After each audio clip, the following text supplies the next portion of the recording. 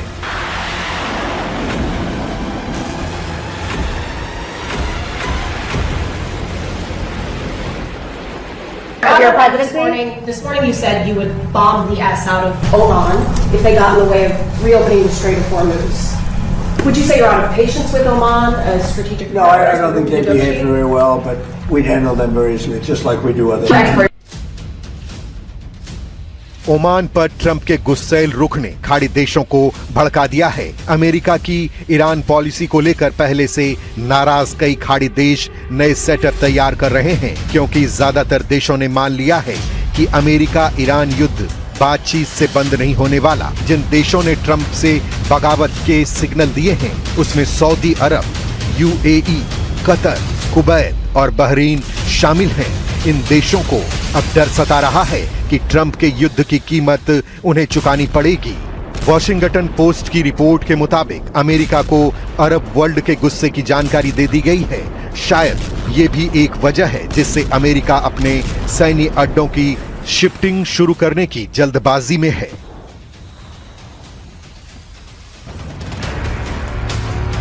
America UAE के अल दफर से अपने एयरबेस को इटली के एवियानो एयरबेस शिफ्ट करने का प्लान बना रहा है, जो ईरान की मिसाइल रेंज 3000 किलोमीटर से बाहर पड़ता है। इस वजह से ईरान के हमले से स्टेल्थ जेट और जासूसी विमान बच सकते हैं। इसके बाद भी ईरान अगर प्रेशर में नहीं आता तो हॉर्मुज एक बार फिर विस्फोट युद्ध का एपी सेंटर बनेगा।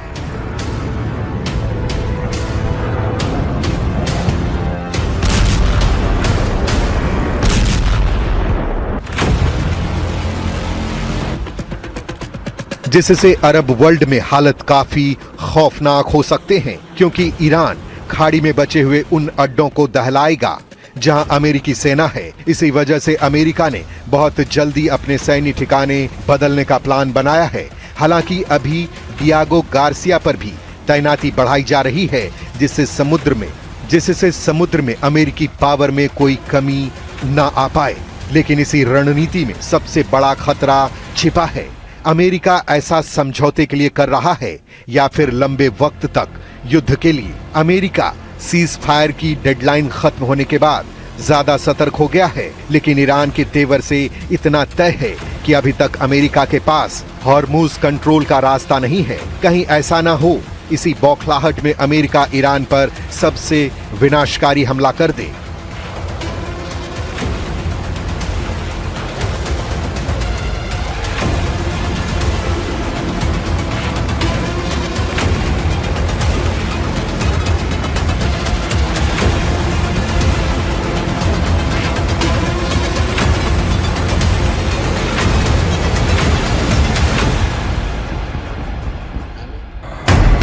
अमेरिका ईरान के बीच डील की सुई एक जगह अटकी हुई है। ये ना तो हॉर्मुज है, ना ही मुस्तवा का तख्ता पलट है, ना ही ईरान के प्रॉक्सी फाइटर ग्रुप हैं, ना ही लेबनान और यमन का युद्ध है। ट्रंप अब सिर्फ एटम बम की तरफ उंगली दिखा रहे हैं। वो धमकी दे रहे हैं कि ईरान के एटमी प्रोग्राम का द एंड नहीं हुआ तो दुनिया परमाणु धमाकों में उड़ जाएगी।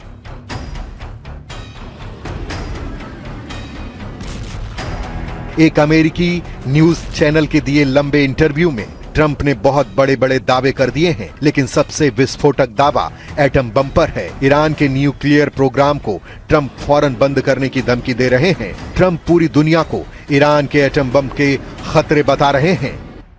I had to divert because if I didn't do that, right now you would have Iran with a nuclear weapon, and if they had a nuclear weapon, you would be calling everybody over there, sir, and you don't want to do that. America और Iran सिर्फ 3 मसलों पर उलझे हुए हैं, जिसमें पहला Iran का परमाणु कार्यक्रम है, दूसरा हॉर्मुज स्ट्रेट पर कब्जा है और तीसरा युद्ध में हुए नुकसान के हर जाने पर बात होगी। ट्रंप तीनों मुद्दों पर अपना रुख क्लियर कर चुके हैं। उन्होंने ईरान को फौरन सरेंडर कर सभी बातों पर राजी होने की धमकी दी है। इसीलिए ट्रंप ने हॉर्मुज पर जंगी बेड़ों को खड़ा कर बैरियर लगा रखा है। उन्होंने टीवी इंटरव्यू में दावा किया है कि हॉर्मुज स्ट्रेट बंद होने से ईरान की हालत खराब है, उनका प्रेशर कम कर रहा है। ईरान को डराने के लिए अमेरिकी खाड़ी में फोर्स बढ़ाने जा रहा है। पेंटागन के अधिकारियों के मुताबिक America aircraft carrier USS George H.W. Bush पर लगभग 6000 सैनिक, कई वॉरशिप फिर से ईरान के करीब तैनात करेगा। US नेवी की 11वीं मरीन एक्सपेडिशनरी यूनिट के साथ लगभग 4200 सैनिक की तैनाती इसी महीने में ईरान के करीब हो जाएगी। नई तैनाती के साथ ही ईरान फ्रंट पर अमेरिका के फोर्स और उनकी टीम की गिनती 50,000 के आंकड़े को पार कर जाएगी।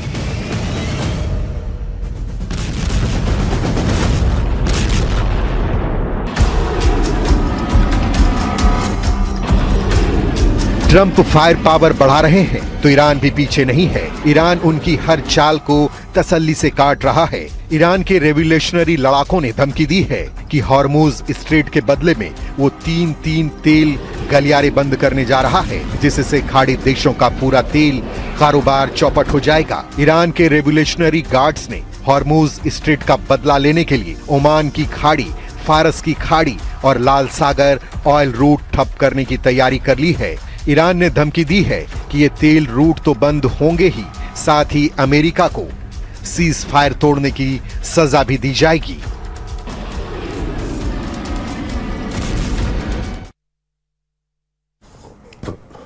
और इस वक्त की एक बड़ी खबर मिल रही, मोदी कैबिनेट से बिहार को बड़ी सौगात मिली है। मुजफ्फरपुर सीतामढ़ी सोनबरसा हाईवे 4 लेन होगा।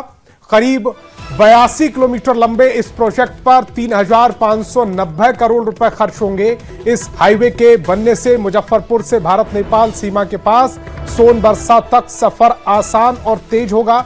मुजफ्फरपुर, मुकेशदपुर, रुन्नी, सैदपुर, धुम्मा, जुमरा, भोतही और सोनबरसा जैसे इलाकों में ट्रैफिक का दबाव भी कम होगा। सरकार के मुताबिक इस प्रोजेक्ट से यात्रा का समय घटेगा, ईंधन की बचत होगी, सड़क सुरक्षा बेहतर होगी और बिहार में कारोबार और रोजगार को बढ़ावा मिलेगा। और रवि मेरे सहयोगी ज्यादा जानकारी के साथ फोन लाइन पर जुड़ रहे हैं। रवि, बिहार को एक और बड़ी सौगात मिली है। केंद्र सरकार की तरफ से एक बड़ा फैसला हुआ है, और खास करके बिहार के लिए और भी कैबिनेट में डिसीजन लिए गए हैं मोदी सरकार की तरफ से। लेकिन बिहार के लिए एक बड़ा फैसला, क्योंकि मुजफ्फरपुर सीतामढ़ी सोनबरसा हाईवे है वो होगा और इसको लेकर आज फैसला हुआ, इसको लेकर मंजूरी दी गई है। 82 किलोमीटर से ज्यादा ये लंबा है और 590 करोड़ रुपए की लागत से होता है। और खास करके जो ट्रैफिक जाम और दूसरी जो दिक्कतें होती है वो आसान होगी। उससे लोगों को मुजफ्फरपुर और तमाम जो थुम्बा है, डुमरी है, बुतई है, सोनबरसा जैसे इलाकों में ट्रैफिक का दबाव होगा, कम होगा। और हाईवे सबसे बड़ी बात है कि 100 किलोमीटर पर स्पीड की डिजाइन के हिसाब से बनाया जाएगा और इसमें बीच कट या क्रॉसिंग नहीं होगी, जैसे कि बिना किसी रुकावट के जो सफर होगा तेज होगा और आसान होगा। इसमें 7 बड़े पुल होंगे, 3 रेलवे ब्रिज होंगे, 2 फाइबर बनाए जाएंगे। तो एक बड़ा प्रोजेक्ट और उस बड़े प्रोजेक्ट को आज कैबिनेट की मंजूरी दी गई है। रवि, इसकी शुरुआत कब से हो सकती है? इसको लेकर कोई टाइमलाइन सामने आई है अभी तक?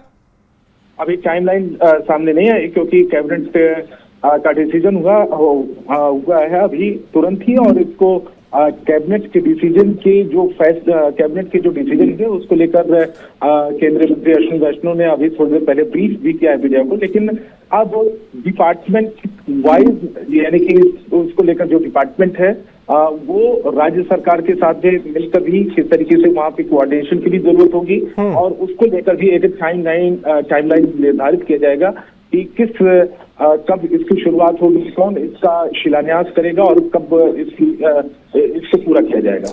और आसपास जिन जमीनों को अधिग्रहण करने की जरूरत होगी वो भी काम कितनी तेजी से होता है, ये भी देखने वाली बात होगी। रवि, आप मेरे साथ जुड़े, आपका बहुत बहुत शुक्रिया।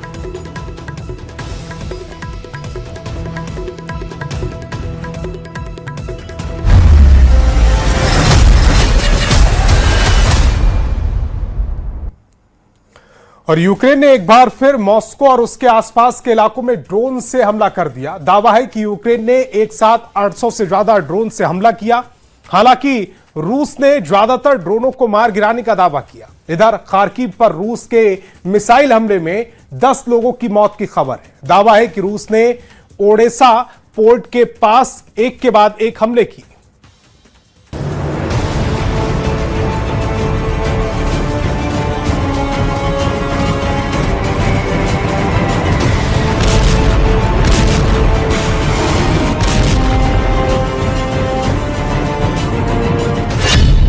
ओडेसा से इस्माइल तक के बंदरगाह को क्यों जला रहे हैं पुतिन?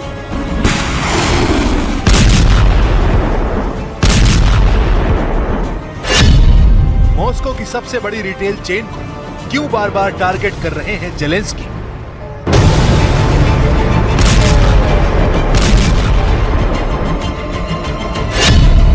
क्या पुतिन अब यूक्रेन की अर्थव्यवस्था और दुनिया की अनाज सप्लाई को निशाना बना रहे हैं?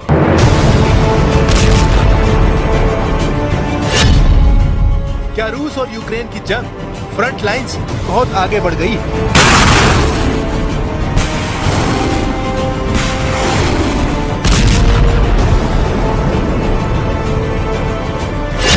जंग को लेकर जेलेंस्की के दिमाग में क्या चल रहा है? क्या यूक्रेन का जवाबी हमला रूस के एग्रेशन को रोक पाएगा? क्या आने वाली सर्दियों से पहले यूक्रेन को आर्थिक रूप से तोड़ना चाहते हैं पुतिन? समंदर के किनारे बसा एक शहर जहां कभी जहाजों की आवाज सुनाई देती थी, जहां अनाज से भरे जहाज दुनिया के अलग अलग हिस्सों के लिए रवाना होते थे, आज वहीं आसमान से तबाही बरस रही है। ओडेसा से इस्माइल तक 17 अगस्त की रात रूस ने एक बार फिर यूक्रेन दक्षिणी बंदरगाहों पर हमले कर दिए। ओडेसा के इस्माइल में पोर्ट इंफ्रास्ट्रक्चर को निशाना बनाया गया। इस्माइल रोमानिया बॉर्डर के करीब डेन्यूब नदी पर यूक्रेन का सबसे बड़ा नदी बंदरगाह है। रूस के रक्षा मंत्रालय ने दावा किया उन्होंने मिलिट्री कार्गो उतारने वाले टर्मिनल, पश्चिमी मिलिट्री इक्विपमेंट और हैंगर और नेवल ड्रोन के डिपो को निशाना बनाया।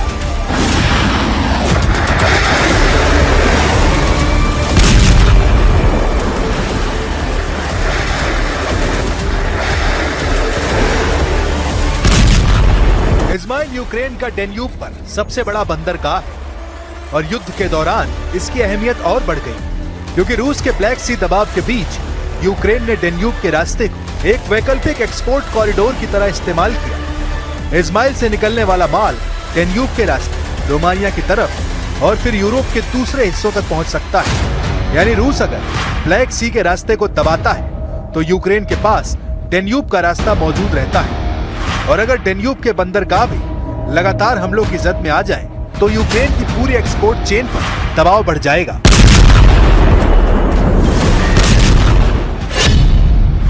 इस्माइल सिर्फ एक पोर्ट नहीं है, ये यूक्रेन की युद्ध के दौरान लॉजिस्टिक्स की लाइफलाइन है।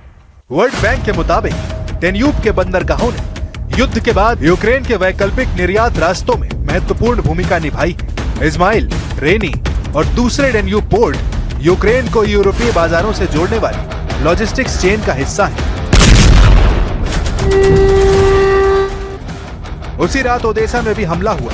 रूस की सेना ने पेट्रोल बोट और फ्यूल स्टोरेज टैंकों पर भी हमला किया। यूक्रेन ने दावा किया कि इस हमले में एक नागरिक जहाज तबाह हो गया, जबकि कई लोग घायल हो गए। जुलाई से ही रूस ब्लैक सी और डेन्यूब के बंदरगाहों को निशाना बना रहा है।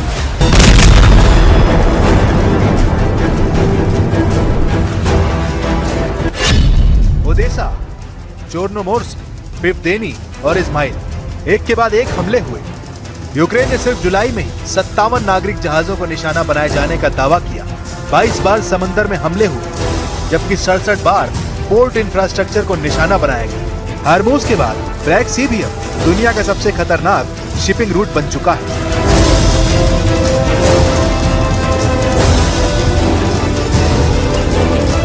Ще одне була доповідь переговорної команди. Ми передали американській стороні наші пропозиції, і Америка може і допомогти нашому захисту, і передусім з ППО, і тиснути на Росію заради того, щоб плани були інші, готувати закінчення війни, а не затягування.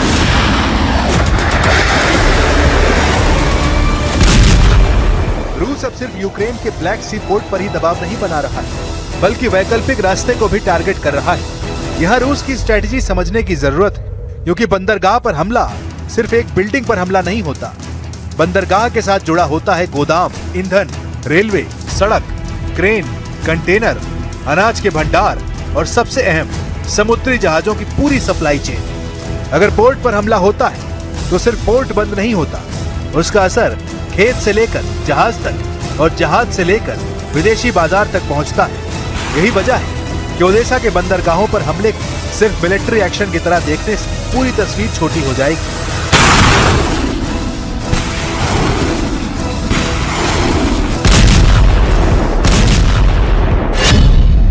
रूस का प्लान यूक्रेन के पूरे सप्लाई चेन को तोड़ने का है, यूक्रेन की अर्थव्यवस्था को कमजोर करने का है और यूक्रेन से यूरोप तक पहुंचने वाले सामानों को रोकना है। –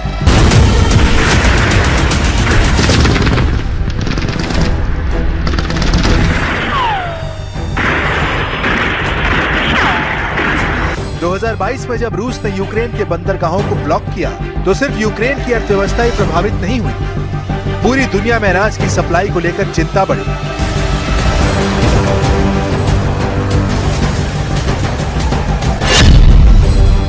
2022 में यूएन और तुर्की की मध्यस्थता से ब्लैक सी के रास्ते यूक्रेनी अनाज की आवाजाही शुरू हुई। वर्ल्ड बैंक के मुताबिक इसके करीब 33 मिलियन टन अनाज और ऑयल सीड का निर्यात हुआ। लेकिन जुलाई 2023 में रूस के इस व्यवस्था से बाहर निकलने के बाद यूक्रेन के समुद्री निर्यात पर फिर बड़ा दबाव आया